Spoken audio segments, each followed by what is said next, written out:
Hi నమస్తే. నల్ల జీలకర్రతో ఆరోగ్య ప్రయోజనాలు. నల్ల జీలకర్రను చేదు జీలకర్ర అని కూడా అంటారు. జీర్ణ వ్యవస్థ, మూత్రపిండాలు, కాలేయం, గుండె, ఊపిరితిత్తులకు సంబంధించిన సమస్యల పరిష్కారంలో ఇది దివ్య ఔషధంగా పనిచేస్తుంది. శరీరంలో పేరుకుపోయిన వ్యర్థమైన కొవ్వును కరిగించడంలో నల్ల జీలకర్ర మంచిగా పనిచేస్తుంది.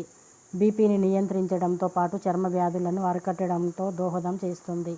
నల్ల జీలకర్ర anti bacteria, anti virus, anti inflammatory లక్షణాలు కలిగి ఉంటుంది.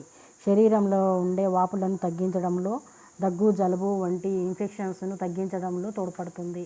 నల్ల జీలకర్ర కషాయం తాగటం వలన సీజనల్ వ్యాధుల నుండి ఉపశమనం లభిస్తుంది. దీన్ని తయారు చేయడం కూడా చాలా తేలిక. 1 గ్లాసు నీటిలో 1 స్పూను నల్ల జీలకర్రను వేసి అరగ్లాసు వచ్చే వరకు నీటిలో మరిగించి వడకొట్టుకోవాలి. గోరువెచ్చగా కషాయం పరగడుపున తాగటం వలన దీర్ఘకాలిక రోగాలు బారి నుండి ఉపశమనం పొందుతారు.